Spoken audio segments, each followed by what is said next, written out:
लोचन छवि सिंधु निहारी। आंखों में आंसू है राम जी, वो रो रहे हैं। और यहाँ गोस्वामी जी ने लिखा शंकर जी को हर्ष हुआ है। अब राम जी और शंकर जी का रिश्ता कौन सा है? तुलसी बाबा कहते हैं सेवक स्वामी सखा से पी के, सेवक भी हैं, स्वामी भी हैं और सखा भी हैं। अब विचार कीजिए, अगर किसी का मालिक रोता हुआ आए तो सेवक राजी होगा? जोर से बोलिए, नहीं होगा। और किसी का सेवक रोता हुआ आए तो क्या मालिक राजी होगा? नहीं होगा। या कोई मित्र रोता हुआ आए तो क्या मित्र राजी होगा? नहीं होगा। तो फिर शंकर जी हर्षित क्यों हुए? यहाँ कौन सा रिश्ता रखा? या रिश्ता तो सखा वाला दिख रहा है। शंकर जी इसलिए हर्षित हुए, ये एक ऐसी स्थिति है महाराज कि दो अगर मित्र साथ में पढ़ने वाले, संयोग से एक मित्र कहीं बाहर नौकरी के लिए चला गया, एक मित्र रामलीला में भर्ती हो गया। अब वो रामलीला में राम जी का चरित्र करता है, राम जी का अभिनय करता है। घूमते घूमते वो रामलीला उस शहर में गई जहां उसका मित्र नौकरी करता था। वहां रामलीला का मंचन हो रहा था। संयोग से उस मित्र ने देखा हम भी आज रामलीला देखने जाएं। और वो जैसे ही रामलीला के उस मैदान में आया, मंच पे मंचन हो रहा था, और जो ही राम का चरित्र करने वाला आया, राम जी को देखा, उस मित्र ने पहचान लिया, अरे ये तो मेरा मित्र है, ये राम जी बना हुआ, ये तो मेरा मित्र है। और उसी समय उसका वो जो मित्र है वो राम जी बना हुआ सीता जी के वियोग में विलाप कर रहा है।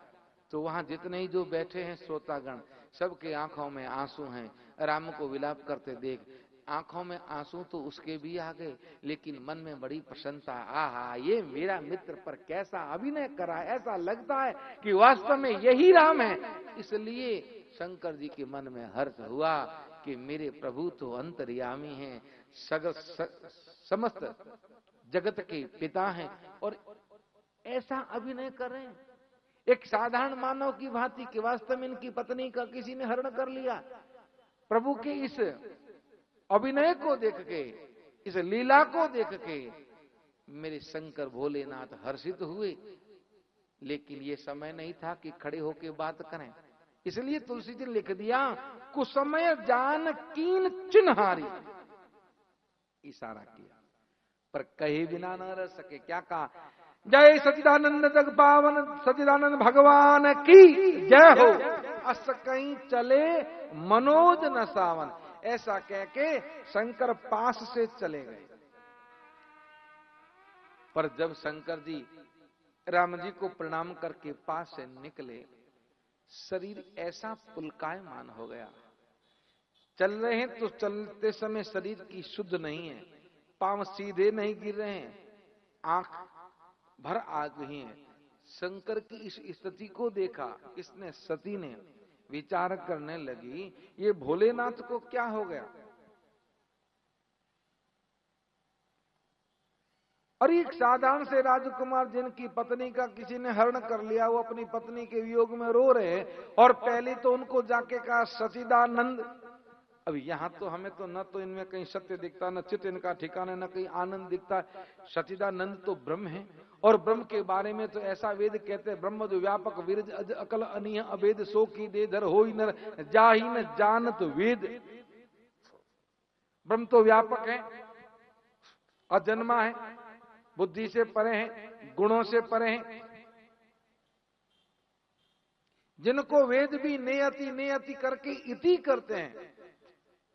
तो शिव ने उनको सच्चिदानंद कहा, और उनको यही पता नहीं है कि उनकी पत्नी कौन ले गया। पहली बात तो वो मनुष्य रूप धरेंगे क्यों, और अगर धर भी लिए हैं तो उन्हें पता नहीं उनकी पत्नी कहां गई। और फिर विचार करिए, शंभु का पुनि मृषान होई, शिव सर्वज्ञ जान सब कोई। शंकर कह रहे हैं वो झूठ हो नहीं सकता, क्योंकि शंकर सर्वज्ञ हैं, सब कुछ जानने वाले हैं। अब मन के अंदर सती के ये द्वंद्व हो रहा है। सती ने शंकर जी से कहा नहीं, पर तुलसी जी कहते हैं भगवान शंकर सती के मन की बात को जान गए। यद्यपि न प्रगट ही कहे हूं भवानी,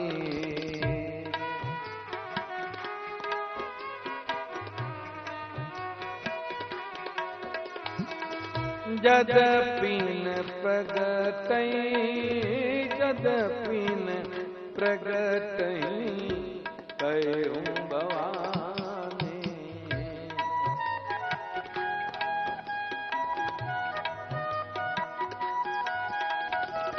सब जाने सब जाने हर अंतरयामी।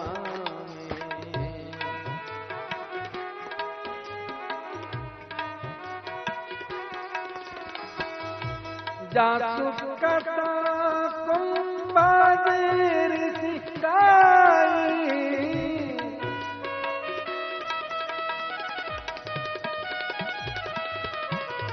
जासु भगतिया जासु भगति में मुनि वो सुनाई।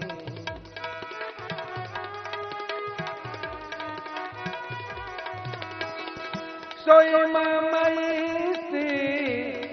ममयी देवी रघुवीरा, जैसे वत सुर नर मुनि धीरा।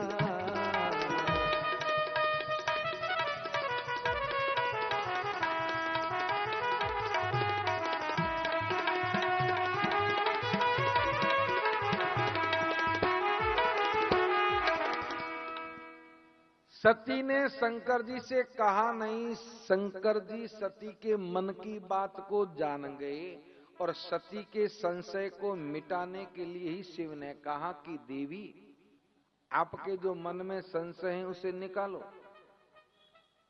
तुम जो विचार कर रही हैं उसको निकालो। ये शंकर जी ने इसलिए किया। कहा शंकर ये कहना चाहते हैं कि हम आपके मन की बात को जान सकते हैं तो हम नहीं पहचान पाए कि वो कौन है। इसलिए शिव ने कहा जासु कथा कुंभज ऋषि गाई, जिनकी कथा कुंभज ने गा के हमें सुनाया और जिनकी भक्ति हमने कुंभज को सुनाई, ये वही मेरे इष्ट आराध्य हैं। हाँ। अब महाराज क्या सुनाई और क्या सुनी। आप लोग यहाँ आए हो, आज कथा का प्रथम दिवस है। जो कोई जन नहीं आए आपके परिवार के या पड़ोसी, और कथा विराम के बाद घर जाओ तो वो घर पे जाने पे पड़ोसी आपसे पूछें कि आज कथा प्रारंभ हो गई कि हाँ, तो आज आप कथा में गए थे कि हाँ, तो आज की कथा में महाराज ने क्या सुनाया। हम तो कथा में भी नहीं आ पाए और नहीं घर पे देख पाए, क्या सुनाया। अगर आप सुनेंगे ध्यान से तो पूरा नहीं तो थोड़ा तो बताएंगे, और नहीं सुनेंगे तो कहेंगे कर तो रहे थे, अब क्या गा रहे थे पता नहीं। हा हा हा। बस अगर सुनेंगे नहीं तो क्या कहेंगे।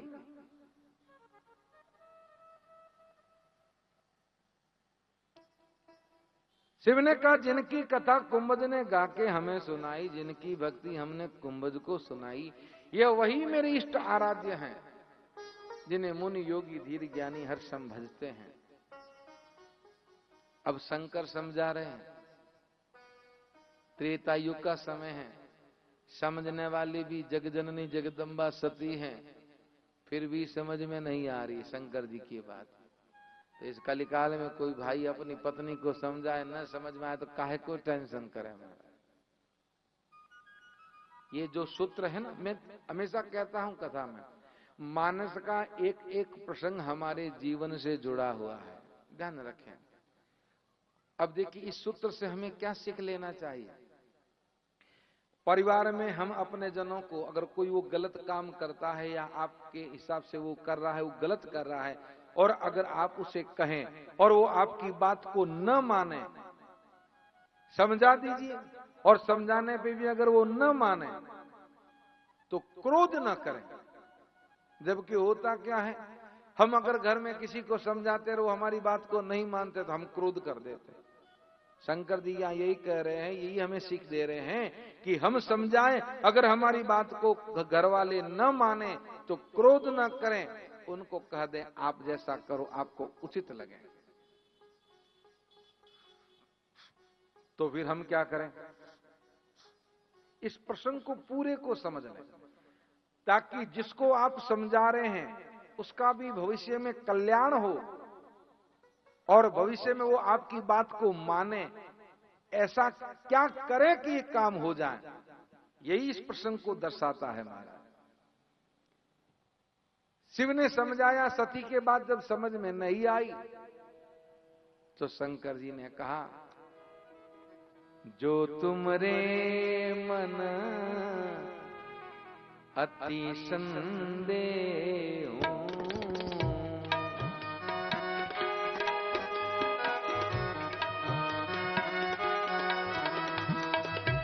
तो किने जाय परिछाले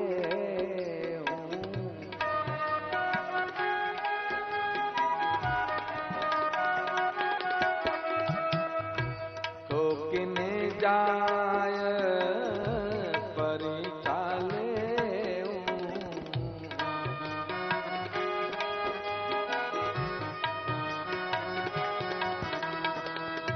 जैसे मीते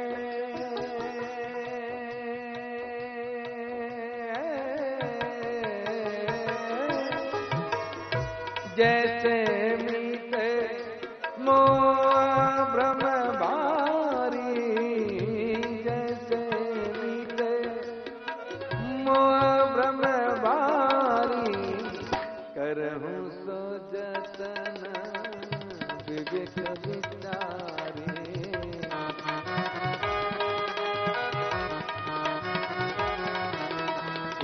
करहूं सो जतन विवेक विचारे।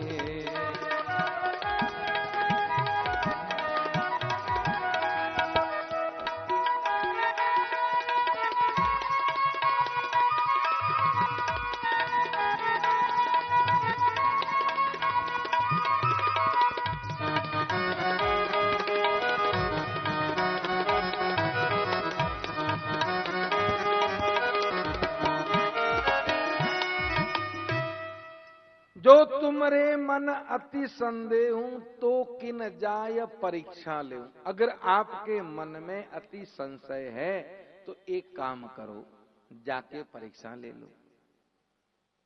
अब शंकर जी ने ये इसलिए कहा, देखिए दो बातें कही शिव ने। पहले तो शिव ने सती के मन की बात को कह दिया, ताकि सती को यह कहना चाहते हैं कि हम तुम्हारे मन की बात को जान सकते हैं, तो हमें पता नहीं ये कौन है। और फिर भी जब सती के मन में संतुष्टि नहीं हुई, संतोष नहीं हुआ, तो शिव ने कहा चलो तुम्हारी अगर यही इच्छा है, तुम अगर हमारी बात से नहीं संतुष्ट हो तो जाके परीक्षा ले लो। अब शिव ने सोचा हम ये कहेंगे कि तुम जाके परीक्षा ले लो तो सती कहेगी अरे नहीं नहीं महाराज को इतना कोई आपकी बात पे अविश्वास थोड़ी है, और सती शांत हो जाएगी। लेकिन उल्टा हो गया। शिव ने कहा कि जाके परीक्षा ले लो, सती तैयार होगी। शिव ने कहा तुम परीक्षा लेने जाओगी? सती ने कहा आप ही तो कह रहे हो परीक्षा ले लो, तो जाएंगी। शिव ने कहा ठीक है जाओ। और वो जैसे ही सती चली तो शंकर जी कहने लगे रुको रुको, परीक्षा लेने तो जा रही हो, पर जिनकी परीक्षा लेने जा रही हो पता है वो मेरे आराध्य इष्ट हैं, तो विवेक का परित्याग न करना, विवेक को रखना, परीक्षा लेने भले जाओ। और जैसे ही सती चली हैं, शंकर विचार करने लगे, आज हमने सती को समझाया और हमारी बात सती के समझ में क्यों ना आई। पर तुरंत भीतर से एक भाव उत्पन्न हुआ, क्या? होई सोई राम रति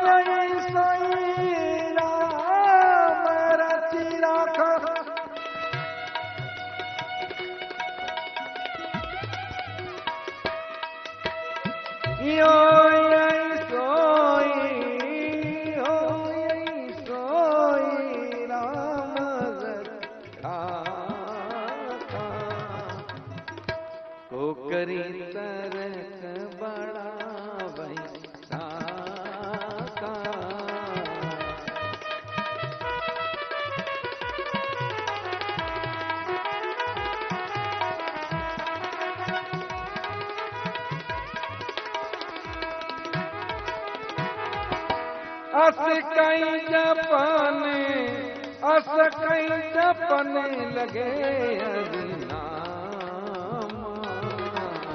सती गई जप सुखे नामा।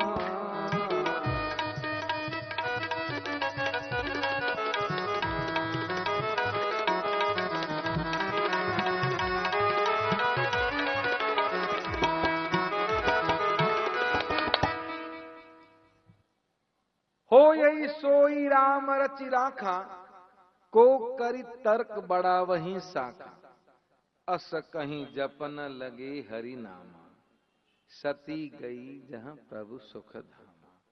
देखिए ये दोनों पंक्ति एक के बाद एक हैं। अब ये समझने वाली बात है।